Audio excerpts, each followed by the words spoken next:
কখন কখন যেন রোজা 25টা চলে গেল, টেরই পাওয়া গেল না।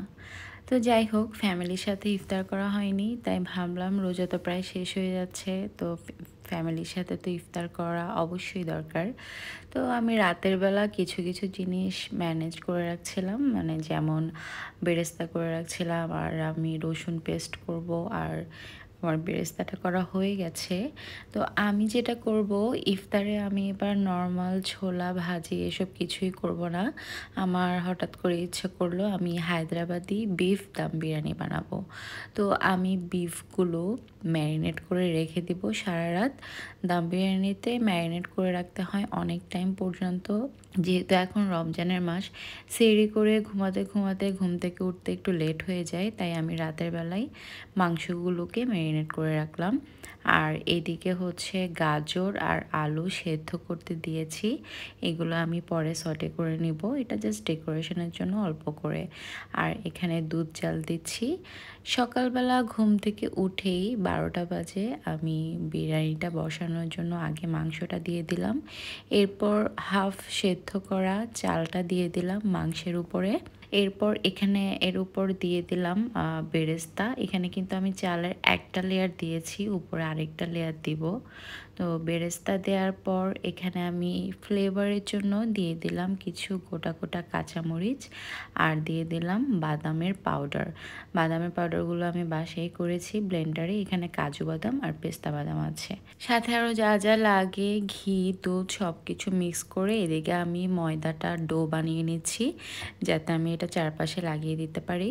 তো আমার এই ডোটাও বানানো শেষ, আমি এখন পাতিলে যেখানে আমি বিরিয়ানি বসাবো ওখানে চারপাশে দিয়ে দিয়েছি ময়দাটা।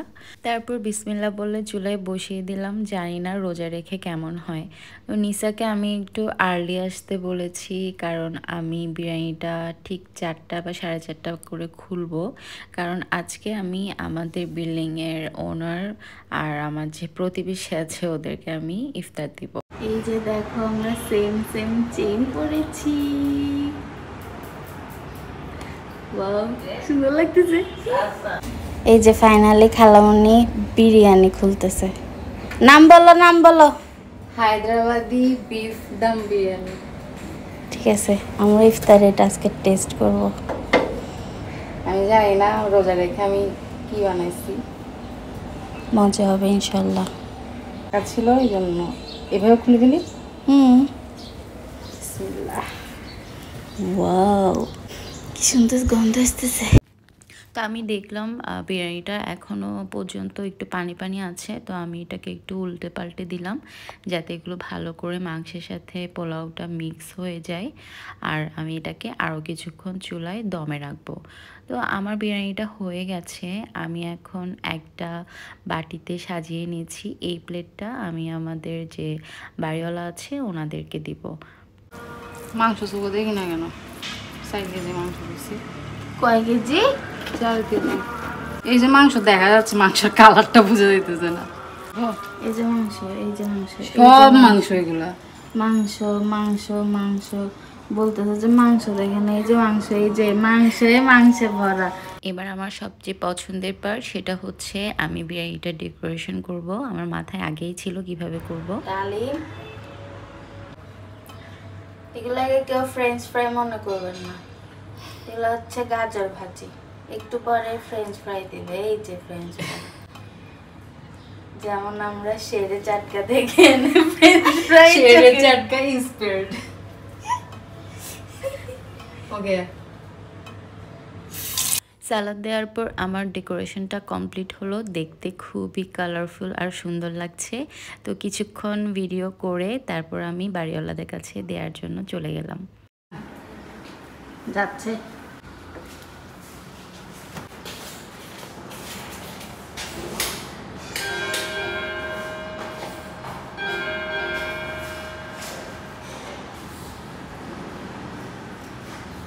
আরে দরজা দিল না।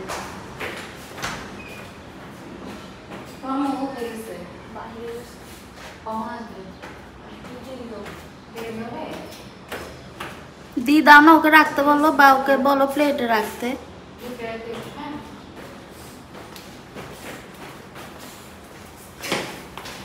এটা হচ্ছে 1200 টাকায় 1500 ভ্যাট সহ ডেলিভারি চার্জ সহ 1700 টাকা আসছে, ঠিক আছে?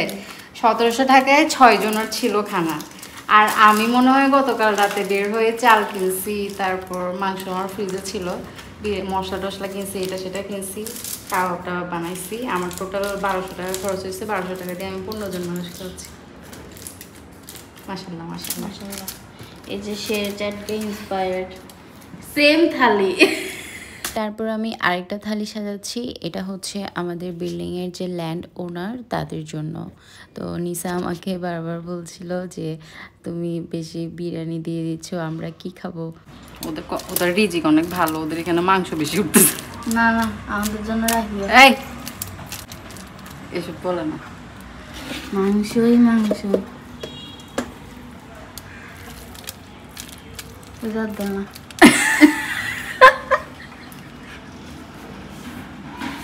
না আমি আর নো দিতাম না। তুমি যে এখন টানতেছ, আমি এটা না ভিডিও করা উচিত। তুমি এমন ভাব করতেছো মনে যেন সব খাই ফেলতে পারবা তুমি বিরিয়ানি। হ্যাঁ, এটা ইফতারের আগে মনে হয় দেখুন আগে বেরেস্তা দাও। তারপর আবার আমি থালিটা ডেকোরেশন করা শুরু করলাম। ল্যান্ড ওনারদের আর বাড়িওয়ালাদেরকে দেওয়ার সাথেও আমি হচ্ছে বিল্ডিংয়ে যে দারোয়ান আছে ওনাকেও ইফতার দিব। করা ঘুরা ঘুরা রেস্টুরেন্ট থেকে আনছি। হ্যাঁ, আমরা আনছি রেস্টুরেন্ট থেকে। আমি আর মনে করছি কি করবো জানো, ওই যে রামাদান করিম দিয়ে স্টিক বসাই দিব এরকম করবো। আরো কত কিছু করতে ইচ্ছা করে। আমি সেটাও বুঝবো।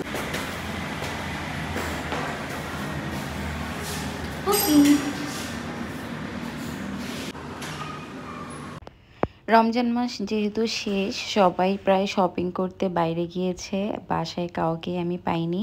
তো যেই ছিল তাকে আমি দিয়ে চলে আসলাম।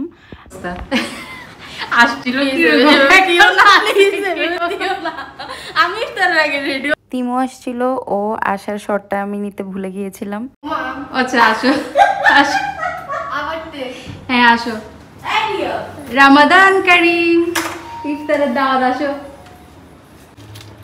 লেবু বেশি চিপলে তিতা হয়ে যায়। আমরা আলতো হাতে চিপতেছি।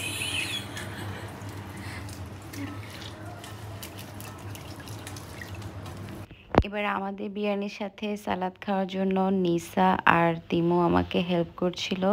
নিসা সালাদগুলো কেটে দিল আর তিমু হচ্ছে আমাদেরকে ফ্রুটসগুলো কেটে দিল। খেজুরের বদলে বড়ই খা। আমার বাসায় খেজুর শেষ হয়ে গেছে, যেহেতু রমজান মাস প্রায় শেষ, তাই আমি আর নতুন করে খেজুর কিনে নিই। তো ফ্রুটস খেয়ে সবাই ইফতার ভাঙবে। বলছিলাম ভিডিও করবো, এর জন্য রেডি হচ্ছে। গ্রামের ভিডিওটা টপ করে বিসমিল্লাহ। এখন এই যে এই সুন্দর থালাটাতে খালামুনি বিরিয়ানি বাড়বে। বিসমিল্লাহ। আমি বসে গেলাম আমাদের থালিটা রেডি করার জন্য।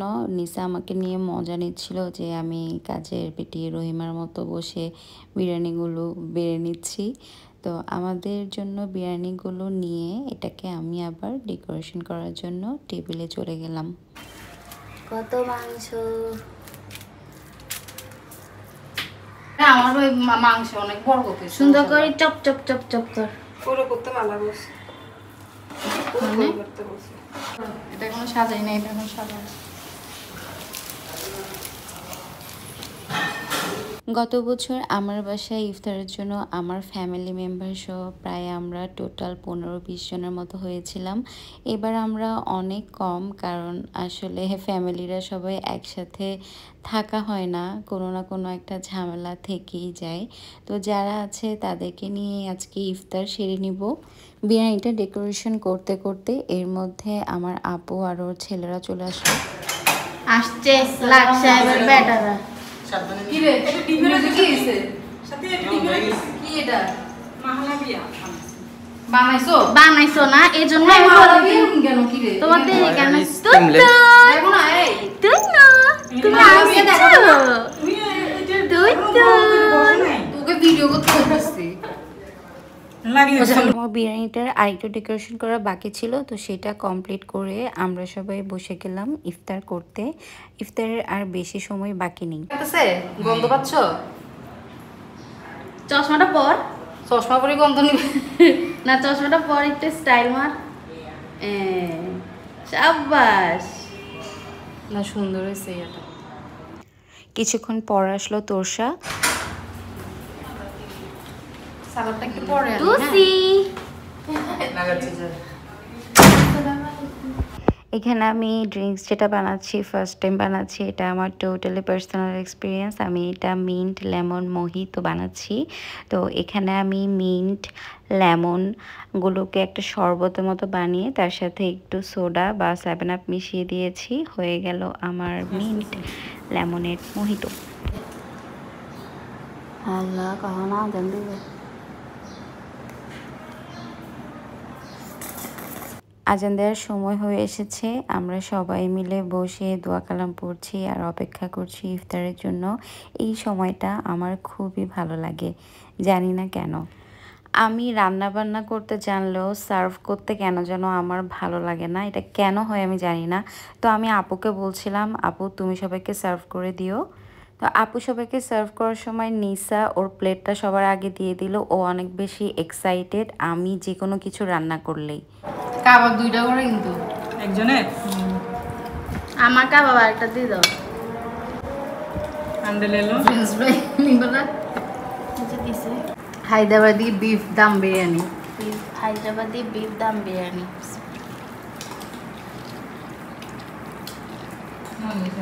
মজা হয়েছে? মিজু কেমন হয়েছে? মিজু হচ্ছে রিয়েল রিভিউ দেয়। মজা হয়েছে তো। আচ্ছা কিছু একটা কিন্তু আছে মনে হচ্ছে।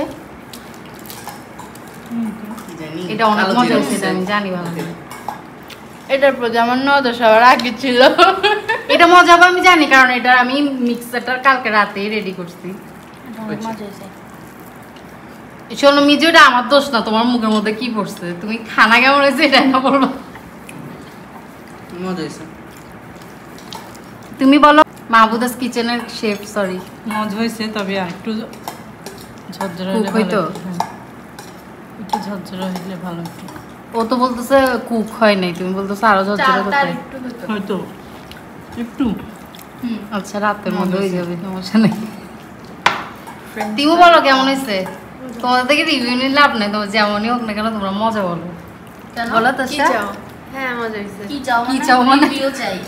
মানে খারাপ বলে চাও?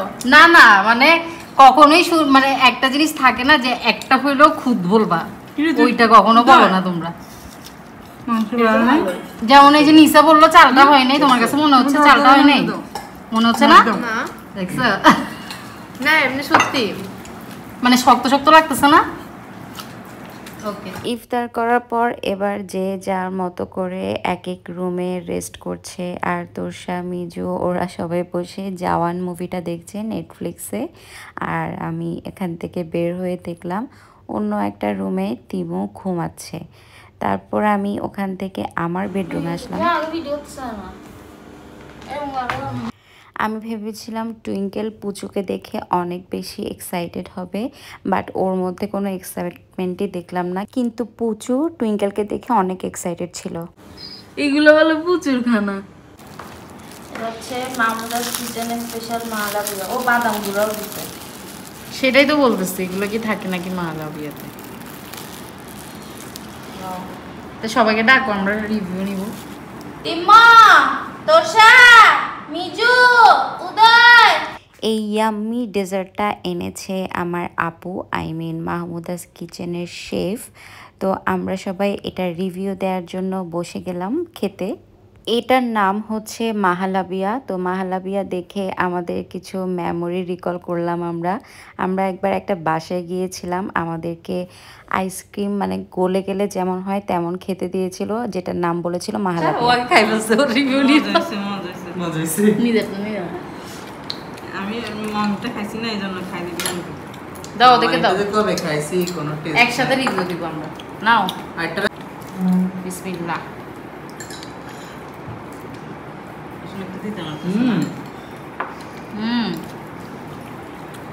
একদম পারফেক্ট মাহালাবিয়া হয়েছে এটা টেস্টটা। আচ্ছা ও তো বানাইছে বল মজা আছে তো আমি কখনো খাইনি তো ফার্স্ট এটা কি তোমার কাছে গলা আইসক্রিম লাগতেছে? আরে ওর কাছে আইসক্রিম গলা নয়, গরমকাল আসছে ম্যাঙ্গো খাবা। মালা বিয়া খায় এখন তারা আইসক্রিম গিলতেছে। ও চলে যাবে এই জন্য সব একবারে খাই বলছে। এই যে রিও যে স্টাইলে ঘুমাচ্ছে, টুইঙ্কেলও সেম স্টাইলে ঘুম।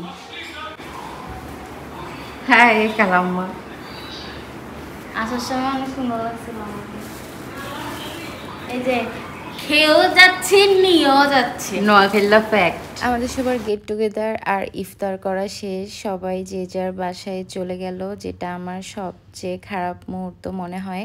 সবার সাথে সময় কাটাতে আমার অনেক ভালো লাগে, তাই আমি কোনো না কোনো একটা অকেশন খুঁজে বের করি সবার সাথে আড্ডা দেওয়ার জন্য। ওই যে আরেকজন বিদায় দিতে আসছি। হ্যাঁ তোমরা চলে যাচ্ছ তোমরা? আল্লাহ হাফেজ। কনফার্ম হওয়ার জন্য আসতেছে। আমাকে আসেন, ভিডিও ঠিক আছে, দিও হ্যাঁ। ওকে tata bye bye Rio tata. Don't care. ইনশাল্লাহ নেক্সট টাইম আবার সবার সাথে ঈদের দিন হয়তো বা দেখা হবে, আল্লাহ যদি আমাদেরকে বাঁচিয়ে রাখে। আজ এই পর্যন্ত, সবাই ভালো থাকবেন, আল্লাহ হাফেজ।